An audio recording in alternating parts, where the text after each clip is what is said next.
आपसे निवेदन कर रहे थे कि ब्याह के बाद ही विशेष धर्म प्रारंभ होता है। क्यों? का धर्म पत्नी आ जाती है तो धर्म करवाती है। अच्छा, किसी पति को धर्म पति नहीं कहा जाता, पत्नी को ही धर्म पत्नी कहा जाता है। अच्छा, पर इसमें विचार करने की बात है, आजकल विवाह में ही धर्म का ह्रास होता दिखाई दे रहा है। क्यों? का देख, किसी के भी विवाह में आप चले जाइए तो जिन वैदिक मंत्रों से वर और कन्या जीवन भर के लिए एक होते हैं, उन्हीं वैदिक मंत्रों की प्रधानता कम होती है। गांव घर के लोग कहते हैं, शहरों में तो अक्सर कहा जाता, महाराज जी 5 मिनट में पंडित जी ब्याह करवा दीजिए। अब जीवन भर आपको साथ में रहना है और जिस वैदिक विधि से आपको एक होना है, आप उसमें कह रहे हो कि कम से कम समय में ये करवा दो। क्यों? कहा वो फोटो खींचने वाले अभी खड़े हैं, वो लोग चले जाएंगे, खाने वाले भी खड़े हैं, तो जल्दी से जल्दी करवा दो। अच्छा, जो बहुत जल्दी में रहते हैं उनका जल्दी ब्याह भी हो जाता है और जल्दी तलाक भी हो जाता है। क्योंकि विवाह में मुख्य रूप से यदि किसी चीज का ध्यान रखने की आवश्यकता है तो जो पूजा पाठ होता है उसमें वैदिक मंत्रों से ही वर कन्या जीवन भर के लिए एक होते हैं। अच्छा, उसकी भी बात छोड़ दो, ये जो अंतर जातीय विवाह प्रारंभ हुआ है, यहीं पर भी सबसे ज्यादा अधर्म होता है।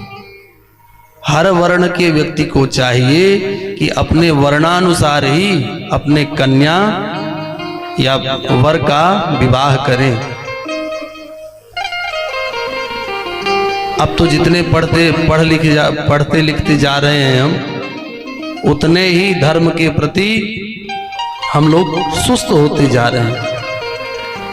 लोग कहते हैं ये सब कपोल कल्पनाएं हैं, ये सब बना दी गई हैं बातें। हम सब तो मानव हैं, किसी के साथ ब्याह कर सकते हैं, जन्म लेते हैं, एक तरह रहते हैं, सब कुछ एक तरह है, तो हम किसी वर्ण में भी ब्याह कर सकते हैं। पर देखिए, आपकी स्वतंत्रता है, आप किससे करना चाहें ब्याह, किससे नहीं करना चाहते हैं।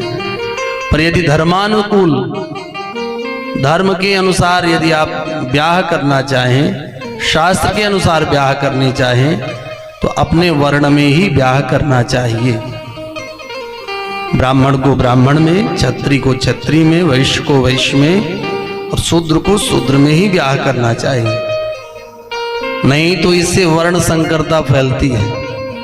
जैसे अंतरजातीय विवाह हुआ, ब्राह्मण का बालक है और क्षत्रिय की बेटी है, अथवा क्षत्रिय बालक है वैश्य की बेटी है, तो ये जो बालक जब उनका जन्म होगा वो वर्ण संकर होगा।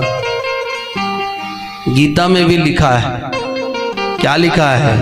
का स्त्री सुदृष्टार सुवार्ष्णीय जायते वर्ण संकर।